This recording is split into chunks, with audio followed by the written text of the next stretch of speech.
Assalamualaikum warahmatullahi wabarakatuh. Salam sejahtera untuk kita semua. Shalom, Om Swastiastu, Namo Buddhaya, salam kebajikan. Selamat malam, semangat pagi, sahabat-sahabat Rumah Inspirasi dimanapun berada. Kembali bertemu di acara Ruang Berbagi Homeschooling Usia Sekolah, sebuah fasilitas dari Rumah Inspirasi untuk menemani perjalanan belajar sahabat semua di dalam mengupas dan membahas materi-materi di Rumah Inspirasi agar dapat lebih bermanfaat dan bisa diaplikasikan secara praktis di keluarga masing-masing. Nah, bersama saya sudah hadir Kak Nur malam hari ini. Selamat malam Kak Nur. Selamat malam teman-teman semua. Oke, gimana kabarnya malam hari ini? Alhamdulillah baik, mudah-mudahan teman-teman juga sehat ya. Oke, dan syukurlah jadi bersama Kak Nur kita akan belajar bersama dan berbagi seputar materi-materi dari Rumah Inspirasi yang akan kita bahas bersama. Nah, sebelum kita buka sesi sharing dan diskusinya, silakan Kak Nur untuk menyampaikan apa nih tujuan dari program Ruang Berbagi Homeschooling Usia Sekolah ini dan materi apa yang akan kita bahaskan bersama. Silakan Kak. Ya, kedengaran Kak Andit suara aman? Bagus sekali, silakan. Oke, baik teman-teman, terima kasih untuk kesempatannya. Selamat malam semuanya. Perkenalkan saya Nur, ibu dari 3 anak homeschooling usia sekolah. Yang pertama adalah Oji, usia 15 tahun, Yanti usia 12 tahun, dan sekarang ada Ewa, usia 5 bulan. Izinkan malam ini menjadi teman berbagi, khususnya untuk teman-teman yang memiliki anak homeschooling usia sekolah. Posisi saya di sini seperti biasa bukan sebagai narasumber, melainkan sebagai teman dan sahabat belajar dari materi yang ada di kelas Rumah Inspirasi, khususnya untuk teman-teman yang memiliki anak homeschooling usia sekolah. Terima kasih teman-teman di grup WhatsApp ya Kak Andit ya, kelas memulai homeschooling usia sekolah, yang sudah ikut memilih tema hari ini, yaitu bagaimana memperkenalkan regulasi emosi kepada anak. Apabila mau dikaitkan dengan materi dalam kelas homeschooling usia sekolah, terkait dengan regulasi emosi ini, sepertinya dapat dikaitkan dengan materi terkait dengan manajemen keseharian homeschooling yang bisa teman-teman baca dan simak karena ada di ruang kelas. Dan dalam kesempatan malam ini, yuk kita berbagi bagaimana teman-teman semua memperkenalkan macam-macam emosi kepada anak, bagaimana meregulasi atau mengelolanya. Tentunya sebelum memperkenalkan regulasi emosi kepada anak, orang tua perlu introspeksi apakah diri orang tua sudah berhasil mengenali emosi dan meregulasinya. Salah satu tips yang paling sederhana adalah dengan mengenali berbagai macam emosi seperti senang, marah, sedih, jijik, takut, dan sebagainya. Dan setelah mengenalinya, letakkan emosi di luar diri, lalu baru dari sanalah emosi tersebut bisa dikelola. Dan salah satu tips agar diri kita dapat mengenali emosi adalah dengan mengambil jarak antara peristiwa yang sampai dengan reaksi yang akan dilakukan. Caranya, saat peristiwa itu tiba, tarik napas sadar, hitung sampai 5 atau 6 hitungan, hembuskan napas, lalu kenali emosi apa yang sedang muncul pada saat itu. Apapun emosi yang muncul, kenali dan letakkan di luar diri. Apabila hal itu berhasil dilakukan, selamat, berarti teman-teman sudah bisa memulai melakukan regulasi emosinya. Demikian saya mengawali ruang berbagi homeschooling usia sekolah malam hari ini, sedikit berbagi mengenai apa yang saya ketahui mengenai regulasi emosi, sesuatu yang mudah diucapkan namun sangat menantang untuk dilakukan. Namun bila orang tua dapat semakin pandai meregulasi emosinya, semoga dapat memberikan dampak positif di dalam keseharian homeschooling yang kita jalani. Demikian sedikit pengantar dari saya. Saya kembalikan lagi kepada Kak Andit sebagai moderator malam hari ini. Silakan Kak Andit. Terima kasih Kak Nur untuk pengantarnya malam hari ini sudah mengawali proses sharing dan belajar homeschooling usia sekolah ini dengan menceritakan seputar tema memperkenalkan regulasi emosi kepada anak Ya. yang kita bahas bersama malam hari ini. Nah, memang materi regulasi emosi ini tidak ada di dalam khusus di dalam ruang kelas memulai homeschooling usia sekolah. Biasanya materi tentang regulasi emosi ada di programnya Rumah Inspirasi, di Mindful Parenting, atau mungkin di audit diri, atau kemudian apa itu ada satunya lagi. Nah itu biasanya memang menyertakan mengenai regulasi emosi atau mengenali emosi untuk kemudian membuat orang tua bisa menjadi lebih bisa menjalani hari-harinya dengan lebih asik. Nah, kemudian kalau kita kaitkan dengan materi dari kelas memulai homeschooling usia sekolah, biasanya terkait dengan manajemen keseharian. Karena kan di dalam keseharian ini kita bisa kesulut emosi, bukan? Nah, itu yang kemudian tersedia. Silakan teman-teman semua, saya sudah sharingkan di grup coaching lanjutan maupun di grup kelas memulai homeschooling usia sekolah beberapa tautannya, boleh dibaca-baca lagi, siapa tahu bermanfaat. Dan kalau ada yang mau mungkin sudah membaca dan ada hal yang menarik, boleh silahkan disampaikan. Betul Kak Vera, apalagi buat teman-teman peserta kelas lengkap dan coaching lanjutan yang bisa mengakses menu pengayaan.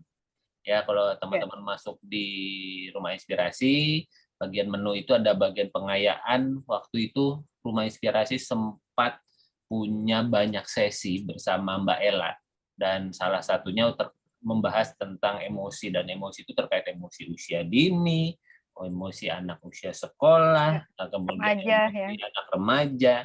Nah, itu bisa teman-teman dalami di sana dengan lebih mendetil. Justru malah lebih menarik karena Mbak Ayla memang praktisi di bidang itu, seorang psikolog. Jadinya secara keilmuan bisa lebih mendalam. Nah, malam hari kita ngobrol tipis-tipis saja teman-teman semua.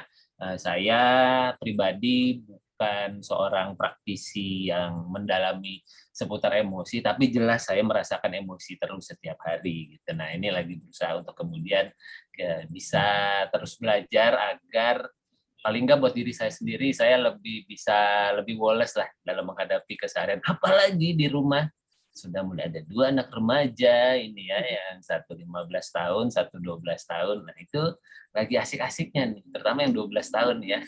Kader nih lagi asik nih kita menghadapi anak 12 tahun.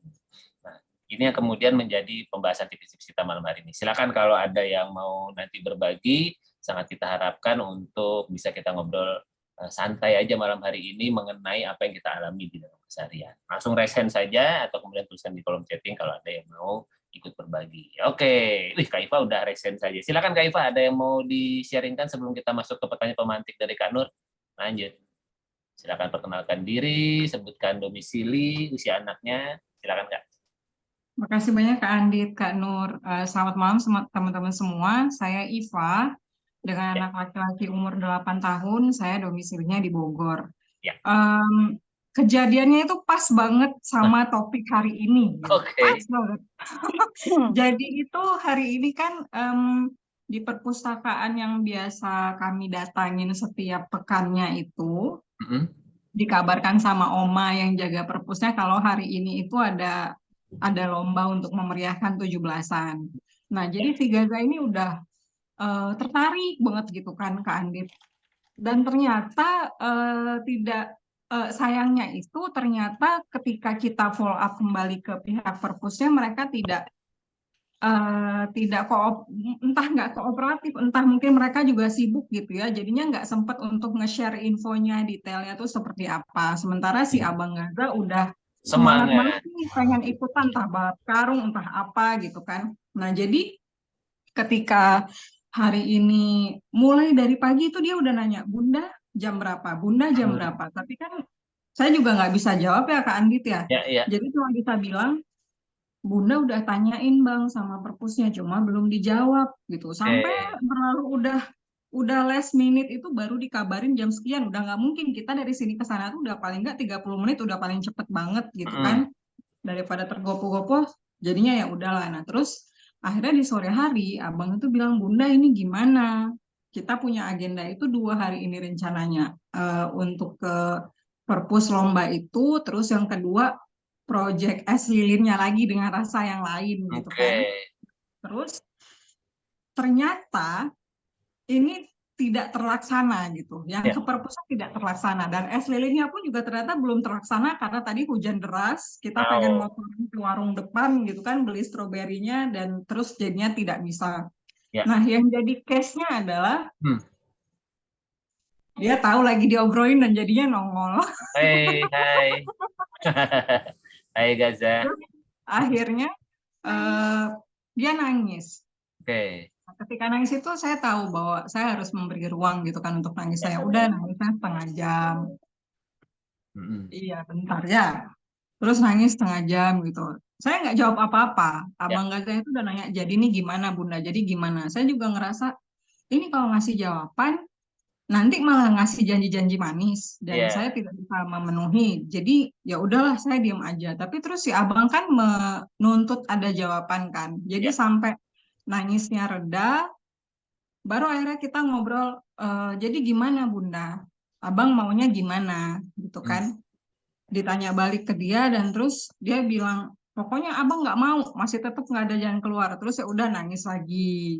Sampai Oke. nanti nangisnya kelar, sampai terus nangisnya kelar lagi dan baru Ya. akhirnya kita bilang, saya nawarin, mungkin ada opsi yang lain yang bisa kita coba. Karena saya juga mikirnya kalau langsung menjanjikan sesuatu yang langsung bikin emosinya jadi ke switch jadi seneng lagi, saya nggak mau nanti Gazanya jadi tidak punya kemampuan untuk menghadapi emosi yang dia rasain gitu loh. Oh, Nanti kan oke. jadinya dia lari-lari terus gitu kan, kalau ngerasa Ya. sedih cari pelarian dan seterusnya. Cuman kan di sini yang terus jadinya saya tuh mikir ke Andit, jadinya tuh yang pertama, apa yang sebaiknya saya lakukan ketika nangis ini udah selesai gitu. Ya. Kak Nur. Jadi kalau udah nangis udah selesai kan kayaknya kalau sayanya cuma diem aja juga, abangnya kan juga jadi bingung ya. Ini gimana sih bundanya diem aja nggak ngasih tahu apapun atau iya bikin dia jadi lepas emosi nangisnya. Cuman sebagai anak kecil umur 8 tahun kan masih perlu dikasih tahu gitu ya Kak Andit ya. Ya. Jadinya saya tuh harus ngomongnya tuh kayak gimana tanpa memberikan janji-janji manis gitu loh. Tapi yang Oke. itu nggak bikin dia jadi cepet ke switch gitu emosinya. Jadi tetap pengennya tuh dia ngadepin itu, cuman dia juga dapet jawaban yang sepantasnya dia dapatkan dari mamanya gitu Nah, loh. Saya tuh itu mikirnya dia. kayak gitu kan. Makasih kan di Terima kasih Nur. Kak Iva sudah mengawali obrolan kita malam hari ini. Hai Gaza, semangat terus ya menghadapi keseruan kehidupan. Oke, Kak Nur, mana nih Kak Nur menghilang sebentar? Oh, sudah ada. Gimana Kak Nur? Mungkin ada tanggapan Bentar, dari laptopnya ceritanya? tadi tiba-tiba mati. Oke, Terus aku masuk lewat ini nih handphone. oke. Sambil nunggu laptopnya nyala. Bentar Ya, ya. silakan Kak Nur. Mungkin ada tanggapan dari ceritanya Kak Iva barusan. Aku sempat kepotong sih tadi Kak Andit. Ya, Aku baru masuk nih. dari yang Kak Nur dengar mungkin. Sempat Jadi, keputus banyak sih tadi Kak Andit. oke, jadi Kayak silakan belum teman-teman nangkap kalau gitu ada ya. yang mau memberikan tanggapan. Kalau saya sih melihatnya ada kembali kepada apa yang suka disampaikan Rumah Inspirasi di dalam setiap programnya, yaitu kita berfokus pada lingkar kendali dan lingkar pengaruh kan. Nah, jadi kalau di Rumah Inspirasi itu ada selalu biasanya kalau dalam program-program khususnya Mindful Parenting itu kita berfokus pada apa yang ada di dalam kendali di diri kita. Jadi katakanlah tadi misalnya ada perpus gitu ya, jadwal perpus dan sebagainya jelas itu ada di lingkar peduli. Jadi benar-benar ada di lingkaran paling luar yang kita nggak bisa apa-apain ya, seperti misalnya keputusan politik, demo, undang-undang segala macam itu ada di luar, ada di lingkar peduli kita tahu, tapi kita benar-benar nggak bisa punya kuasa karena kita tidak ada di sana. Lalu kemudian ada lingkar pengaruh adalah orang-orang di sekitar kita gitu ya, ada anak, ada pasangan, ada orang-orang yang bisa kita ajak ngobrol dan sebagainya, itu ada di lingkar pengaruh, tapi kita juga nggak bisa kontrol apa yang ada di yang mereka lakukan, seperti misalnya Gaza yang sedang hatinya sedih, gundah gulana gitu ya karena ternyata semua rencananya tidak terjadi, terus dia sedih dan itu adalah sebuah emosi yang sangat bisa dipahami. Nah, akhirnya kalau saya melihat saat ini ya Kak Iva ya, saya melihat bahwa yang bisa kita lakukan adalah memang berfokus pada apa yang di dalam lingkar kendali kita gitu ya. Jadi artinya apa sih yang bisa kita lakukan sebagai orang tua dulu, karena kita nggak akan bisa merubah anak gitu ya, maksudnya apalagi Gaza sudah besar, dia sudah bisa menggunakan nalarnya, bisa menggunakan pengetahuannya, dia tahu Yang namanya janji harus ditepati dan aku butuh itu dari Bunda gitu ya. Tapi ternyata Bunda juga belum berani untuk mengeluarkan statement apapun daripada memberikan janji. Nah, kalau saya lebih berfokus untuk apa yang ada di dalam lingkaran dari saya, yaitu apa yang disampaikan oleh di Rumah Inspirasi, ya kita fokus ke nafas dulu gitu ya. Nantinya mungkin saya rasa Kak Iva sudah melakukan itu gitu di dalam prosesnya, lalu kemudian karena solusinya mungkin nanti teman-teman bisa melengkapi kalau ada yang mau menambahkan gitu ya, mungkin ada cerita dengan anak-anaknya terkait dengan regulasi emosi ini, karena biasanya solusinya itu tidak jauh-jauh dari sekitaran kita. Misalnya kadang-kadang bukan kadang-kadang ya, biasanya begitu sih, begitu kita tenang, entah kenapa kemudian solusi itu kayak bermunculan gitu, atau kemudian sesuatu yang tadi kita udah oke deh, saya mau ngomong ini sama Gaza supaya dia senang, tiba-tiba ternyata dia sudah tidak butuh itu lagi. Karena apa? Ternyata ibunya sudah santai gitu, ibunya sudah tenang, terus kemudian dia juga Dilalah juga sudah tenang, emosinya juga sudah dikeluarkan. Mungkin tadi juga Kak Iva juga sudah mencoba memvalidasi emosinya. Mungkin tadi juga sempat ditanya mungkin ya, biasanya kan salah satu tipsnya validasi emosi itu kan ditanya kan ke anaknya, kamu sedih? Oh, dia lagi nangis, iya aku emang sedih ya, udah gak apa-apa gitu ya, aku cuma mama nanya aja gitu kan, bahwa dia tahu bahwa dia sedang merasakan sedih gitu ya. Kamu marah? Iya aku marah misalnya, gitu nggak apa-apa. Justru itu adalah sebuah skill yang ternyata tidak banyak dimiliki oleh anak-anak pada saat ini. Saya sedikit sharing nih, jadi tadi saya baru aja kembali dari Tangerang seharian dari pagi sampai sore, mengisi program P5 anak-anak sekolah. Nah, lumayan kan bapak-bapak homeschooling jadi ngisi program di sekolahan gitu ya, terkait sama P5 program belajar composting pakai metode BSF. Nah, di situ kebetulan mitra yang bersama saya itu dia sangat concern terhadap bagaimana anak-anak zaman sekarang itu berani mengeluarkan pendapatnya. Karena kan anak sekolah terbiasa diisi kan, diinstal, dan harus menjawab sesuai dengan apa yang dikasih, karena kalau misalnya jawabnya dia keliru, nilainya jelek gitu. Nah itu kan ya dulu kita juga ngalamin gitu kan. Nah dengan adanya kurikulum Merdeka, program P5 ini ada sebuah mindset yang dibalik, yang ternyata para guru pun di sekolah juga agak gelagapan gitu ya, tergagap untuk kemudian bisa terbiasa bertanya, menggali kepada anak-anaknya. Nah ini yang kami fasilitator bersepakat kita harus lebih banyak nanya gitu. Nah salah satu pertanyaannya ya, pertanyaan yang saya suka sampaikan di grup-grup coaching lanjutan atau di grup-grup Rumah Inspirasi, apa yang kalian rasakan? Nggak gampang loh teman-teman semua untuk kemudian menggali, mengharapkan supaya anak-anak itu bisa mengeluarkan apa yang kalian rasakan setelah melakukan composting dengan Magot BSF.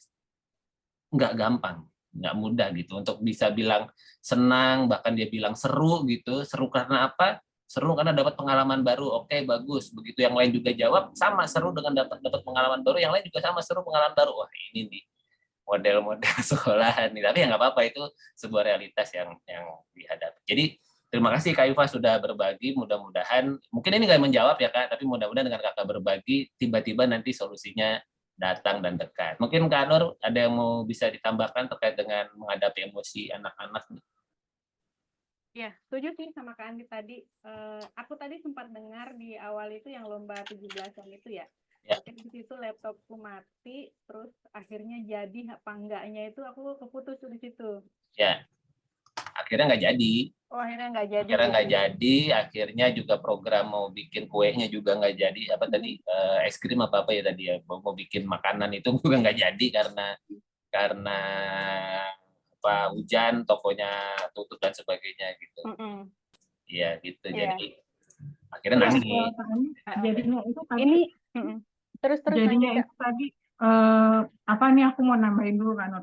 Jadinya pasca setengah jam nangis kelar itu, baru nih emaknya ini jawab gitu, gimana Bang kalau kita kayak gini gitu kan. Akhirnya keluar opsi yang lain, dia udah senyum lagi. Cuman yang jadi pertanyaanku tuh adalah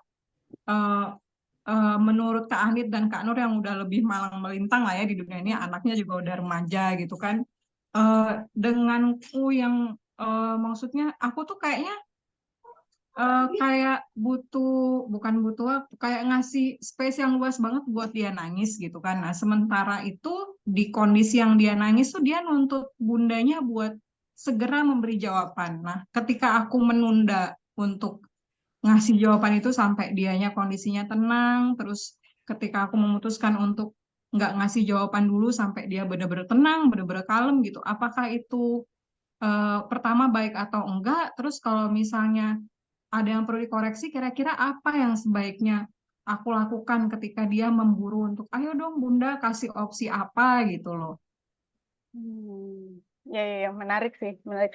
Tapi aku rasa kalau aku di posisi Kak Ipa juga aku akan seperti itu juga sih. Maksudnya ketika anak mungkin lagi di situasi seperti itu, pasti aku akan minta dia tenang dulu gitu. Karena kalau dia mungkin masih emosi, masih masih belum tenang kan juga jadi nggak bisa mikir kan mau mau ngapain gitu. Jadi aku juga akan melakukan hal yang sama sih gitu. Ini menarik juga nih di chatnya ada Kak Listia. Kak Listia juga terkadang anak juga harus dikenalkan dengan perasaan kecewa atas realita yang terjadi. Kayaknya ketika Gaza sudah tenang bisa diajak ngobrol lagi tentang kenyataan yang terjadi. Iya benar sih, setuju kayak gitu sih. Jadi aku rasa ya udah benar sih apa yang dilakukan Kak Iva gitu. Karena kan memang kadang anak-anak perlu perlu ya menghadapi ada hal-hal di luar kontrol kita itu kan gitu yang nggak sesuai ekspektasi, terus terjadi di luar rencana gitu. Itu kan hal-hal yang bakal banyak sering dihadapi gitu. Jadi sih sebenarnya memang udah udah bisa benar begitu sih Kak gitu. Mm-mm. Makasih banyak Kak Nur, Kak Andit. Sama-sama. Terima kasih Kak Ipa sudah berbagi. Mungkin kalau Jadi ada teman-teman yang ya menambahin juga bisa ya kan gitu ya. betul. Jadi Ya pengalaman mungkin. kan misalnya eh, apa ya, menghadapi kekecewaan itu kan nggak enak. Dan biasanya itu nggak ada di dalam rencana orang tua kan, hari ini gue mau bikin anak gue kecewa gitu, biar dia belajar bagaimana kerasnya hidup ya, ya nggak usah dari kita gitu. Tapi kalau kemudian itu terjadi ya kita kemudian memanfaatkan itu sebagai Ya. salah satu momen belajar sehingga anak pun mengenal bahwa ada ya namanya realita atau keadaan di mana kita sudah punya rencana, kita sudah siap-siap, Ya. udah tinggal berangkat, tahu-tahu terjadi sebuah hal yang membuat rencana itu tidak terjadi. Dan apakah itu terjadi di dalam kehidupan kita? Sangat gitu. Termasuk Sangat homeschooling sering begitu. gitu ya. Terus homeschooling kan teman-teman semua emang ada yang begitu, apa, ada mungkin beberapa yang pokoknya saya kalau begitu nikah homeschooling ada, tapi sebagian besar dari yang ada di rumah inspirasi biasanya homeschoolingnya itu di tengah-tengah gitu ya, Bapak, begitu anak udah sekolah ya homeschooling ya atau apa dan sebagainya. Itu kan juga hal-hal yang di luar dugaan dengan aneka resiko dan konsekuensinya. Mudah-mudahan Gaza semakin semakin menikmati, dan lagi karena kita homeschooling kita punya waktu untuk karena mudah-mudahan apalagi kalau kita di rumah sendiri ya, mau anak yang ngeraung-ngeraung kayak apa segala macam, tapi garis besarnya adalah di keselamatan sih Kak. Kesehatan dan keselamatan, jangan sampai kemudian ketika dia nangis setengah jam, kayaknya lama banget ya nangis setengah jam, tapi kemudian kan kakak yang bisa ngukur ya apa seberapa tangisannya itu aman gitu ya, artinya dia kan ada anak yang mungkin tantrum dia sampai harus apa mungkin melukai dirinya apalah segala macam. Nah itu kemudian batasannya menurut saya ada di keselamatan anak. Selama anaknya masih terkontrol, dia masih bisa menyalurkan emosinya, karena itu bagian dari energi, itu ada sesuatu yang harus disalurkan gitu ya. Jadi dan itu baik untuk anak bisa menyalurkan tangisannya dan bersyukur dia ada punya seorang bunda yang mau mempelajari tentang regulasi emosi. Terima kasih Kak Iva, mudah-mudahan Gaza makin keren. Loh, ini dari Kak Monika nih, Kak Nur. Ya, dari Kak Monika, aku malah masih proses belajar bersabar sambil ngajarin pengenalan emosi ke anak. Aku malah masih sambil melatih emosi diri. Nah, kalau ini sih juga sama ya, Kak ya. Kita Selamat datang di komunitas Rumah Inspirasi. Anda berada di isinya emak-emak atau bapak-bapak yang sedang belajar sabar semua, gitu ya. Ini ada Kak Andreas, nggak kelihatan mukanya aja. Rambutnya mah gondrong, tapi apakah sabar belum tentu. Gitu. Oke, mungkin ada teman-teman yang mau berbagi lagi, silakan bisa reset saja. Kita ada waktu masih sekitar 35 menit ke depan. Sambil menunggu, mungkin Kak Nur bisa memulai pertanyaan pertama. Kita mulai dari pertanyaan pemantik aja ya. Yang pertama, hadirnya aneka emosi adalah hal yang sangat wajar terjadi di dalam kehidupan kita, khususnya sebagai orang tua homeschooling. Apakah ada yang mau berbagi peristiwa apa yang biasanya memicu munculnya emosi yang mungkin berada di luar kendali di dalam keseharian homeschoolingnya? Dan bagaimana cara teman-teman mengelola emosi yang muncul tersebut? Ya, itu tadi Ya, Kak Ipa tadi sudah Kak Ipa sudah ini ya. contoh langsung ya Mm-mm. tadi ya. Silakan teman-teman semua ada yang mau berbagi mungkin mengenai keseharian homeschoolingnya yang mungkin memunculkan gitu ya, wah emosi gitu. Nah emosinya apa, terus kemudian bagaimana teman-teman di dalam mengelola itu, mengenali itu, mengatasi itu, dan melewatinya seperti apa. Silakan yang mau berbagi bisa langsung resen saja atau kemudian bisa tuliskan di kolom chatting. Wah Kak Listia, silakan Kak, sebutkan domisili, usia anaknya, dan ada cerita emosi apa kali ini, silakan. Selamat malam teman-teman. Malam Kak. Kalau ngomongin emosi sih emosian terus ya Kandit, Kanur. Iya dong, masih hidup kita. Emosian terus. Cita-citanya jadi Mama Nusa, tapi apa daya jadinya Mama Sinchan terus. Ya, Susah banget. Oh ya, perkenalkan teman-teman, saya Listia, anak saya 2, usia 7 dan 5, laki-laki aktif banget, sehat ya alhamdulillah. Dan ya. kami tinggal di Ciracas. Jadi kalau misalnya ditanya apa sih pemicu pemicu yang bikin kita marah, itu banyak gitu ya. Kalau Banyak ya. dulu sih, kalau dulu ya zaman anak pertama masih kecil itu kayaknya semua hal yang eh, apa ya, yang dia lakukan dan tidak sesuai dengan harapan saya itu bikin emosi gitu. Sesederhana si anak itu numpahin air gitu. Dulu sempet yang ada di fase aku bisa marah gitu hanya karena Kai numpahin air misalnya gitu, becek kan rumahnya Ya. atau misalnya berantakan. Nah kebetulan dikasih anaknya juga yang kalau nyari barang satu itu semua dikeluarin gitu. Oh, Jadi oke. kalau misalnya nyari buku satu rak dikeluarin, nanti udah dapet ya udah terus dia tinggal pergi gitu. Itu kan memicu banget emosi gitu. Dan kebetulannya lagi ketika itu saya masih jadi mama yang belum kenal dengan nafas sadar. Jadi dikit-dikit meledak. Pokoknya kayak petasan cabai deh gitu kan. Ditekan dikit, der gitu kan gitu. Nah kemudian ada di satu masa ya di rumah inspirasi juga saya belajar kelasnya Kak Mbak Ella ya gitu. Untuk mengenali emosi dan segala macamnya gitu, lambat laun bisa mengelola itu semua gitu, terlebih kenal dengan nafas sadar ya, itu sih sebetulnya nafas sadar, terus menjeda marah itu yang akhirnya bisa apa ya, mengurangi si petasan cabai ini sedikit demi sedikit gitu. Nah dulu ketika apa ya, ketika belajar nafas sadar itu saya melambatkan proses gitu, benar-benar yang menikmati hari-hari, menyadari bahwa ini anak itu akan cepet banget gedenya gitu. Bahwa setiap apa yang dia lakukan itu nantinya tuh akan kita kenang sebagai satu hal yang dirindukan gitu. Nah, mulai dari situ akhirnya saya bisa menerima gitu ya. Dia numpahin air, oke, air bisa dilap kan gitu kan. Terus bisa ngajarin si anak bahwa ini gampang lah bisa dilap gitu, bukan masalah yang besar gitu. Sampai bisa apa ya, sampai di hal-hal yang besar pun bisa saya maknai sebagai proses yang nanti akan saya rindukan gitu. Nah ketika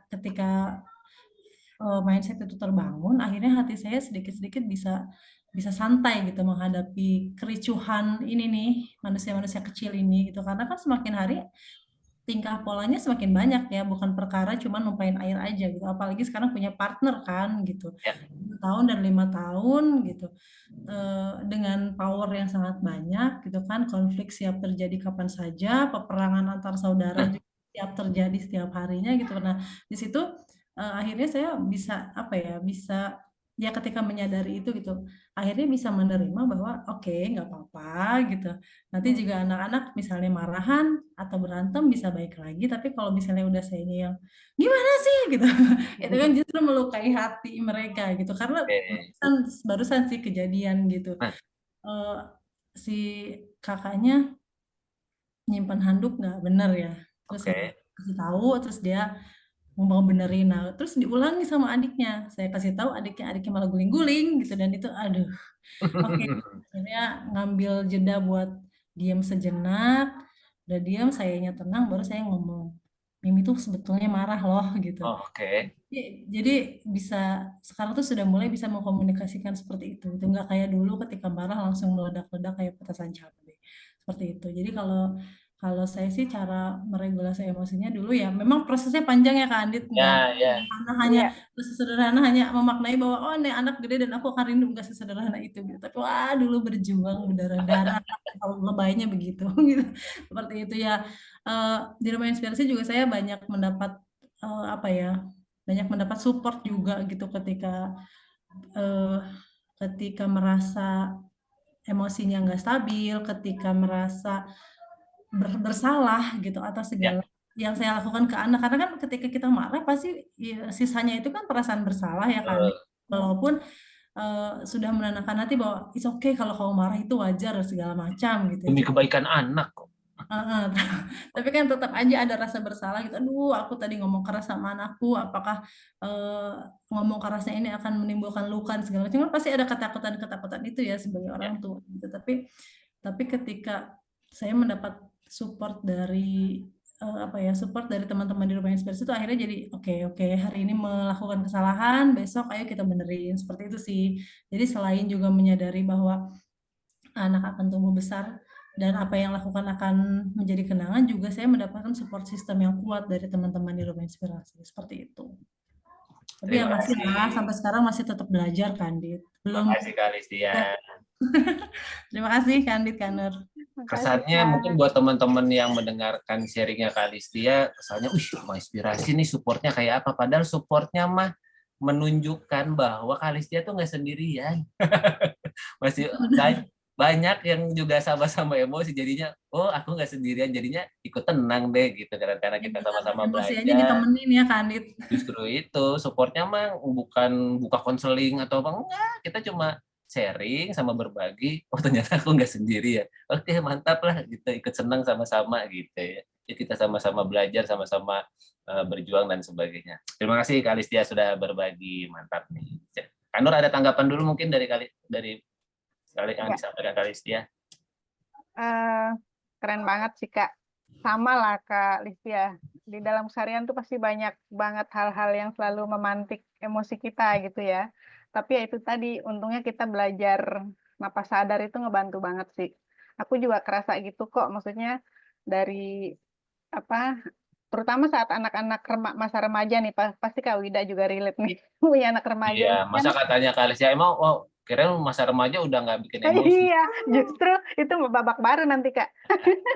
Itu Gitu kan ya Kak Ida ya. masa-masa lagi seru-serunya lagi kan gitu. Justru kalau masih usia Ewa nih 5 bulan nih dipuas-puasin nih, lagi lagi blow Lagi on dilihat apa ya lagi senyum gitu lagi ya. lagi sangat menghibur kan gitu. Kalau udah masa remaja kan lain lagi tuh tantangannya gitu. Jadi ya memang aku juga bersyukur sama kok kayak Kalistia gitu, bersyukur banget tahu ilmu napas sadar, terus apa namanya, dan itu sangat membantu banget sih, terutama menemani dua remaja di rumah gitu. Gitu. Oke, terima kasih Kak Nur. Oke, silakan Kak Ayu. Langsung saja sebutkan domisili, usia anaknya, ada cerita apa Kak yang bisa dibagi malam hari ini, silakan. Selamat malam, nama saya Ayu dari Magelang, anak saya 2, cewek semua, yang satu umur 9 tahun, yang satu umur 3 tahun. Nah, beda 6 tahun ini membuat saya merasa ya, waktu saya menghandle anak saya yang pertama, 9 tahun yang lalu, itu emosi saya lebih stabil Oh begitu? daripada menghandle anak saya yang kedua. Dan setelah saya pikir-pikir, mungkin ada pengaruhnya usia dan energi. Oke. Iya sih. Nah, Jadi energi saya tidak sefit mungkin sebanyak waktu saya nge-handle anak saya yang pertama. Anak saya yang pertama kan cuma 1 orang. Ya. Terus saya juga tidak terlalu banyak kegiatan. Jadinya saya masih bisa state emosinya tuh di netral kayak gitu. Oke. Jadi saya merasa perkembangan anak saya yang pertama itu dia lebih bisa meregulasi emosinya lebih baik ketimbang saya sekarang menghadapi adiknya. Oh begitu. Saya merasa emosi saya suka meledak-ledak, sedangkan anak saya yang pertama tuh kayak chill aja gitu. Dia bilang, sabar bun. Oh, oke. Oh iya, oh Malah iya, ngingetin ya. iya kayak gitu. Jadinya terus tapi ngeliat juga ya waktu kemarin ketemu sama ada temen yang punya anak umur 2 tahun juga. Kita Oke. ketemu dan saya melihat anak itu sering banget dimarahin sama orang tuanya. Jadi Hmm. dia naik bangku gitu, jangan naik situ gitu, lepas sepatu, jangan lari-lari gitu kan, kayak galak banget gitu sama anaknya gitu. Terus Hmm. kan akhirnya suami saya tuh tanya ke saya, kenapa cara kita apa sih memperlakukan anak beda ya sama cara mereka mereka negur Hmm. anak gitu kan. Terus saya jelasin kan ke suami karena eh, sebenarnya yang harus kita sadari adalah anak itu bukannya nakal. Hmm. Mereka cuma curious, mereka cuma mau tahu gitu. Gimana sih kalau aku naik sini? Gimana sih kalau ini ditumpahin? Gimana sih kalau ini? Gimana sih kalau itu gitu. Nah, dan dengan dasar pemikiran itu, kita bisa bisa calm down gitu. Oh, dia Oke. mau tahu cara apa kalau gelas di dalam air di dalam gelas itu miringkan, itu airnya akan Hmm. meluncur kayak gitu. Kalau Akhirnya akan untuk meluncur dan ibunya teriak, wah ini dia nih yang kita nah, cari-cari gitu ya. untuk untuk mama yang mungkin yang kondisi saya sekarang akan langsung dan saya sudah lupa itu sampai saat ketemu teman saya baru saya sadar, oh iya sebenarnya saya nggak perlu emosi meledak-ledak ya. Ternyata saya harus evaluasi diri gitu kan. Ternyata eh, cara kita memandang anak itu harus dari sudut pandang yang berbeda, bukan anak itu nakal, cuma dia hanya mau mau apa sih curiosity-nya tuh tinggi gitu kan. Gimana cara kita ngehandle mereka misalnya, oh kamu mau tahu ya ini kalau ditumpah kalau dimiringin tumpah gitu, tapi kamu kalau mau main jangan di sini, kalau kamu mau percobaan jangan di sini, misalnya ini di restoran kayak gitu, atau kamu mau naik sini, oh kamu mau coba manjat ya, tapi jangan di sini, ini di kafe kayak gitu loh. Itu yang buat kita bisa emosi kita bisa di state netral gitu sih, Terima cerita kasih nih pengalaman Kak saya. Ayu. Keren banget, Kak. Iya, kesannya gampang ya. Oh, kamu lagi percobaan jangan di sini di restoran gitu ya. Iya. Emaknya udah, Jangan. emak bapak udah teriak-teriak, jangan naik lagi. Iya, terima kasih Kak Ayu. Gimana Kak Nur? Iya, keren Tanggapannya? banget lah. Udah keren gitu kan, Dit. Ya, Udah. oke. Silakan ke kolom chat yang dulu Kak Nur. Ada Oh dari iya, Kak Monika nih, menarik nih. bentar oh ini dari Kak Monika ya. Hmm. Aku tuh kalau kepepet waktu lagi buru-buru mau kerja atau kepepet udah waktunya berangkat les, gampang banget kesulut marah kalau anak lelet. Gimana ya solusinya? Karena buru-buru rasanya nggak sempat. Buat napas aja rasanya Nggak nggak sempat. sempat. Wah, bersyukur dong kalau kita masih ketemu Kak Monika ya malam hari ini. Berarti kan udah napas lagi. Bayangin kalau sampai nggak sempat nafas, mungkin Anda sudah di ICU sekarang ya. Oke, silakan mungkin teman-teman, kakak-kakak, silakan terima kasih juga sudah merespon ya, sudah memberikan respon di kolom chatting solusi untuk Kak Monika. Boleh yang mau resen, boleh nih yang mau kasih berbagi solusinya, kalau lagi kepepet, sulut marah, atau kalau nggak mau kasih solusi juga nggak apa-apa, cerita aja. Saya juga begitu kalau lagi kepepet misalnya. Oke, silakan ada lagi mungkin Kak Nur di kolom Ya, chat. sebentar.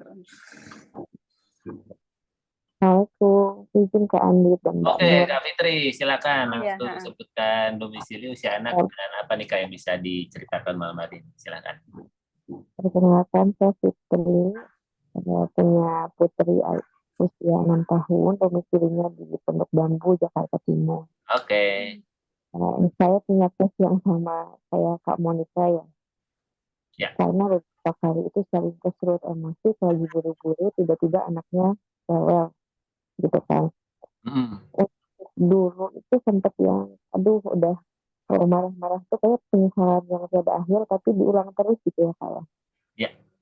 Akhirnya saya cari jalan gimana caranya jangan sampai waktu mau kerja itu bersinggungan dengan emosi anak gitu kan, yang akhirnya menyurut emosi saya gitu. Oke.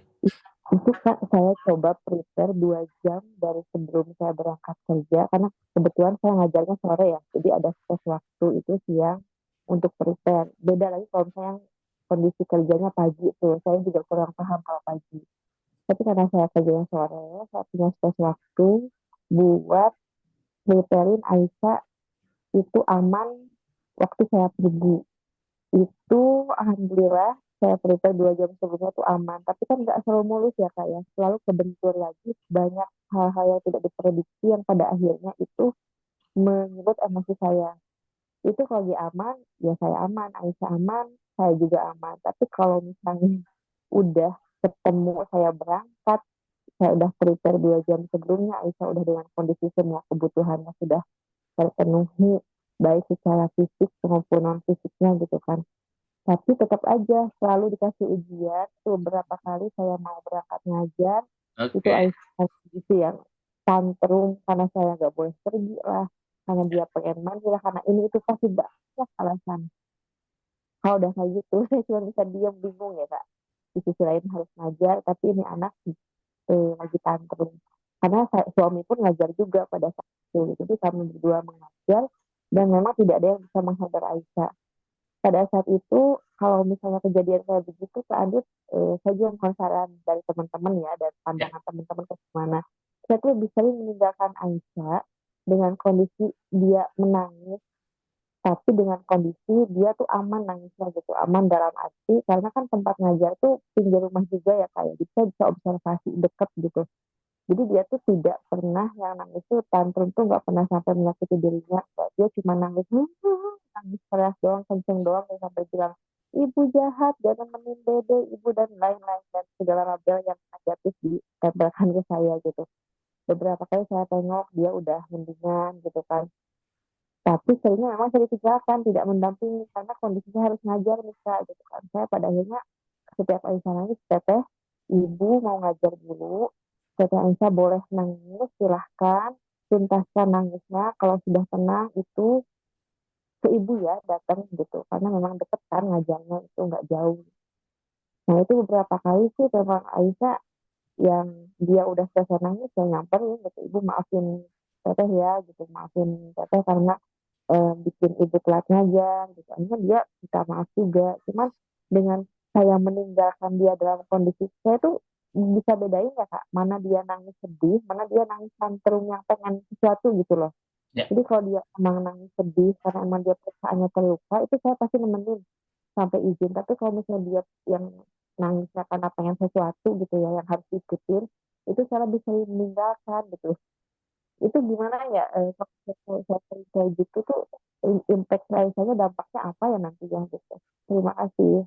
Terima kasih sudah berbagi, Kak Fitri. Mungkin Kak Nur, silakan ada yang bisa ditanggapi. Iya.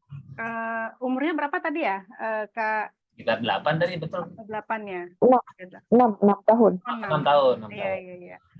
Betul. Ya memang secara kondisi memang kebayang banget sih, apalagi Kak Ipa kan mungkin memang harus ngajar gitu, terus pada saat ditinggalkan tuh memang nggak ada yang nemenin ya Kak ya.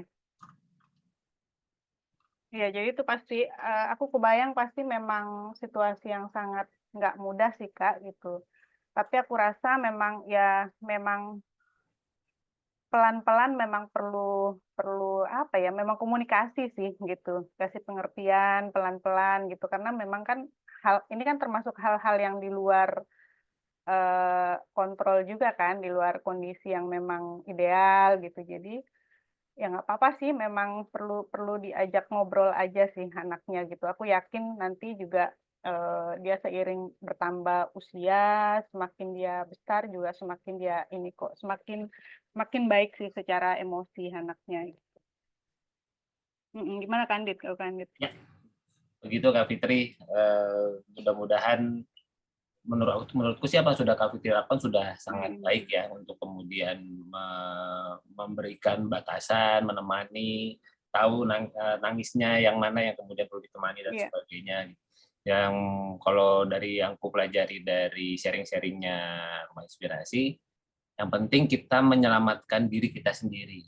Jadi dirinya Kak Fitri itu yang kemudian terus diluaskan, dijaga, dan kekhawatirannya, kesehatannya itu yang kemudian perlu terus-menerus ditingkatkan kualitasnya, sehingga ketika anak menghadapi hal seperti itu, kita mudah-mudahan dalam kondisi siap. Walaupun sekali lagi namanya ujian ada aja ya, selalu bisa datang pas kita lagi meleng gitu atau kena tonjok juga gitu. Nah, tapi yang penting kita sebagai orang tua selalu mempersiapkan diri, dan tentunya mudah-mudahan proses bersama anaknya Kak Fitri ini berlangsung dengan aman, dengan lancar, dan baik-baik saja semuanya. Terima kasih Kak Fitri sudah berbagi. Silakan. Ya, kebayang sih Kandit, karena apalagi kalau kondisinya memang kita lagi nggak siap tadi itu ya, lagi kurang sehat, apalagi memang kurang tidur atau apa tuh, itu bisa memicu banget sih. Tapi kalau kita secara kesehatan lagi siap, lagi itu sih mungkin kita lebih tenang bisa. Iya, dan yang lucunya adalah, bukannya lucu, kadang-kadang juga begitu sudah itu terjadi, terus kita mikir, kok bisa ya? Padahal itu sepele banget, ibaratnya aku napas bentar aja sebenarnya hal itu tidak perlu terjadi, namun ya itulah, kalau sudah terjadi ya sudah, terjadilah. Dan kalau yang ku pelajari dari Rumah Inspirasi adalah yang penting orang tua menjaga diri dari rasa khawatir yang berlebihan, karena selagi kita tidak bisa menerka atau memastikan apakah yang kita lakukan hari ini benar atau tidak, tapi kita sudah melakukan yang terbaik pada saat itu. Gitu. Yang penting niatnya, dan kemudian kita untuk terus bertumbuh dan menjadi lebih baik. Terima kasih Kak Fitri, ini seru banget nih di kolom chatting ya, sudah ngasih tips-tips ke Kak Monica ya. Mudah-mudahan bisa diambil apa-apa yang menarik mengenai kepepet ini ya. Memang kalau kepepet ya salah satu cara paling gampang adalah kita ambil waktu sebelum kepepet gitu ya, apa persiapan sebelumnya, apa segala macam, sehingga ya sekepepet-kepepetnya ya tetap kepepet sih, tapi ya paling enggak lebih ada persiapan. Oke Kak Nur, kita bisa ke pertanyaan pemantik yang kedua mungkin, silakan sambil lanjutkan. Kita masuk ke pertanyaan kedua. Setelah orang tua belajar untuk meregulasi atau mengelola emosinya, bagaimana cara orang tua untuk memperkenalkan regulasi emosi tersebut kepada anak? Oke, jadi setelah orang tua belajar untuk meregulasi emosinya, kira-kira ketika anak seperti apa? Apakah sudah mencoba dilakukan, gitu, sudah mulai dikenali, sudah sempat diajak ngobrol, atau seperti apa terkait dengan regulasi emosi ini? Apakah teman-teman sudah mulai melakukan di rumahnya? Kalau sudah, mungkin boleh di-sharing di sini. Silakan langsung resen saja bagaimana cara teman-teman melakukan itu dan dampaknya kira-kira seperti apa, baik ke anak maupun ke orang tua dan juga dalam keseharian homeschooling. Silakan. Oke, Kak Ifah mau menanggapi yang Kak Fitri tadi? Silakan langsung open mic saja. Jadi yang Kak Fitri alami itu mirip sama situasi yang aku alami beberapa tahun lalu. Oke, berapa tahun tuh? 2 tahun yang lalu bukan? Ketika itu masih Gaza kayaknya masih 5 tahunan kayaknya. Mirip-mirip lah ya sama anak Kak Fitri sekarang. Jadi kan aku kan juga ngajar kan ya Kak Andit. Terus setiap kalau ngajar itu kan kita kelasnya, karena di kampus jadinya ada yang kelasnya pagi, ada yang kelasnya siang, ada yang sore. Kadang akhir pekan kalau bisnis kelas ada lagi di akhir pekan gitu kan. Nah terus ketika itu Gaza tuh yang aku udah prepare-nya tuh udah 2 jam sebelum gitu loh. Udah kayak gitu, udah disiapin semua dan udah mengkondisikan dia juga, dan ada teman mainnya juga, ada ayahnya juga gitu kan, karena di waktu-waktu yang ayahnya bisa balik dulu ke rumah buat sama dia di rumah. Nah, akhirnya suatu hari aku ngomong, Abang Gaza sudah tahu bahwa Bunda suka sekali ketemu sama mahasiswa Bunda. Abang Gaza juga punya kesenangan gitu kan. Dan Bunda perginya hanya sekali-sekali aja, selebihnya Bunda selalu sama Abang. Tapi kondisinya setiap Bunda mau pergi, Abang selalu seperti ini. Boleh Bunda bilang Abang selalu begini ya, karena Abang selalu nangis, selalu tantrum gitu. Boleh nggak Bunda dikasih tahu apa sih yang Abang rasain? Ngomong kayak gitu ketika itu. Dan akhirnya dia bilang, iya Abang ngerasa ditinggalin sama Bunda. Nah ketika itu terjadi, aku tuh di satu sisi itu yang hening gitu ya Kak Andit yang Mm-mm.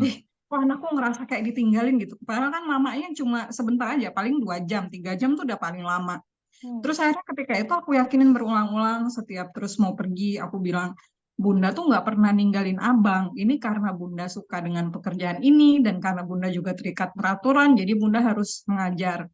Hingga akhirnya nggak langsung paham memang Ya. butuh waktu, tapi alhamdulillahnya terus karena diyakinin terus gitu kan, karena dia tahu kondisinya dan sekali waktu tuh dia ikutan ke kampus Oke. kan, ikutan ke kampus meskipun nggak terus masuk ke kelas tuh enggak, cuman dia tahu oh iya Bunda tuh gini loh gitu, selain di rumah tuh Bunda kayak gini, jadinya oh iya Bunda nih, jadi dia menginterpretasikan itu kayak oh ya Bunda butuh waktu main yang lain, Hmm. jadi dia tahu Bundanya suka di situ gitu kan, jadi ya ya udah, jadi sekarang tuh kalau misalnya pas aku mau keluar atau lagi nggak bisa diganggu, dia akan bilang, Bunda mau ketemu mahasiswa Bunda ya? Atau Bunda mau keluar sebentar ya? Kayak gitu. Jadi udah lebih bisa menghargai ruang-ruang pribadi mamanya gitu. Bahwa Hmm. mamanya itu juga ada hal yang lain selain sama Abang Gaza gitu loh. Nah mungkin Kak Fitri mungkin bisa coba itu sounding pelan-pelan ke Aisyah ya. Hmm. Gitu. Makasih Kak Andit, Kak Nur. Kayaknya ini malamnya Kak Iva sama Kak Fitri nih kok sama-sama pengajar, sama-sama anaknya nangis pas ditinggal. Mudah-mudahan lah menjadi banyak kebaikan malam hari ini.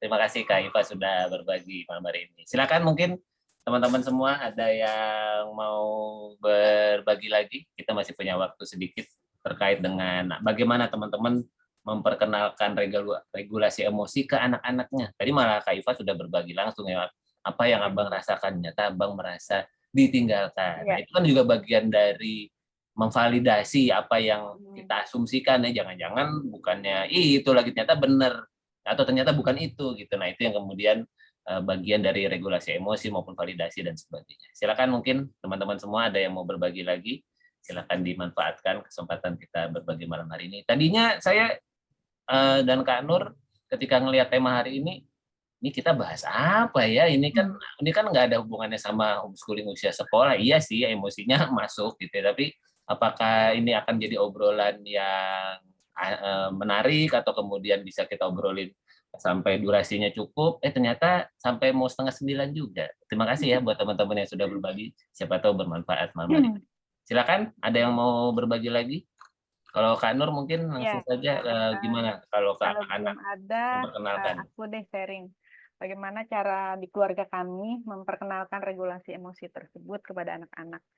Kalau di keluarga kami sih sebenarnya nggak ada tips khusus sih, selain membahasnya kalau lagi ngobrol malam gitu. Kebetulan kalau malam itu kami pasti anak-anak kayak ini kan belum sampai rumah nih, mereka dalam perjalanan pulang dari kolam renang. Jadi nanti kesempatan ngobrol tuh ya malam gitu. Ya udah pas ngobrol malam itu kesempatan bisa menyampaikan misalnya kalau kondisinya pas, suasananya pas tuh bisa menyampaikan mengenai emosi, bagaimana melolahnya, bagaimana contoh emosi dalam keseharian dan sebagainya itu, yaitu kami obrolin bersama biasanya menjelang tidur malam itu sih. Jadi ya kebetulan karena anak-anak sudah lebih besar, udah semakin enak lagi ngomongnya.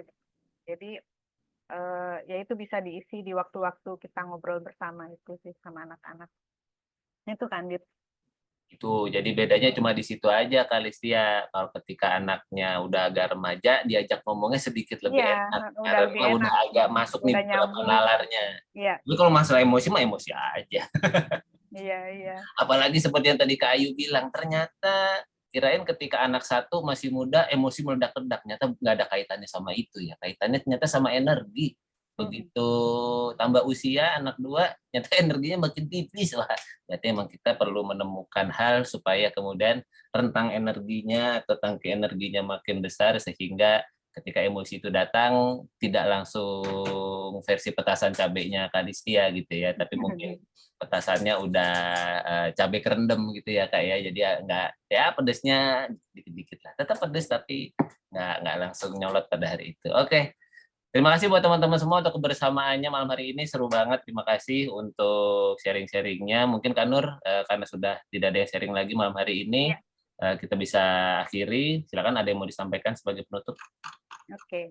Sambil mungkin teman-teman yang mau diabadikan bersama boleh dibuka kameranya untuk kita foto. Ya. Silakan.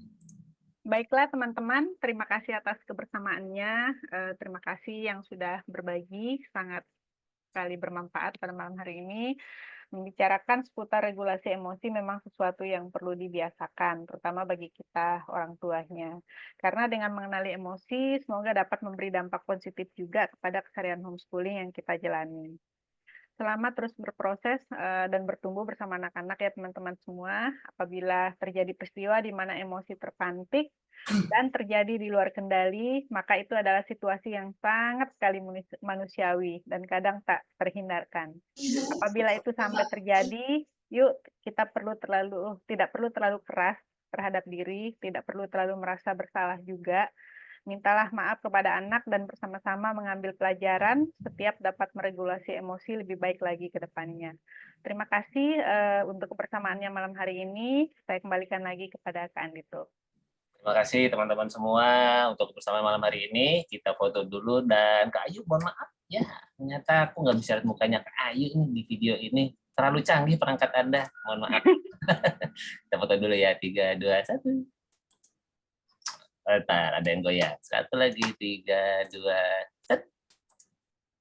Oke, terima kasih teman-teman semua untuk kebersamaannya malam hari ini. Dan sedikit tips di akhir ruang berbagi homeschooling usia sekolah malam hari ini, salah satu cara untuk membuat emosi atau mungkin kekhawatiran, kegelisahan orang tua itu bisa lebih terkendali. Salah satunya adalah punya komunitas atau punya pertemanan yang positif sehingga bisa apapun yang kita sharingkan itu tidak masuk ke dalam ranah penghakiman. Lu mah payah, enggak. Itu nggak akan ada tuh di komunitas Rumah Inspirasi. Justru kita ingin saling berbagi, saling menguatkan dan saling belajar satu sama lain. Nah, ini bonus nih buat teman-teman Rumpun Asa, saya sampaikan di dalam kesempatan kali ini tanggal 31 Januari 31 Agustus ya, sebentar lagi minggu depan ini akan ada Festival Rumpun Asa, sebuah festival keluarga homeschooling yang rasanya udah lama banget nggak diadakan oleh praktisi-praktisi homeschooling.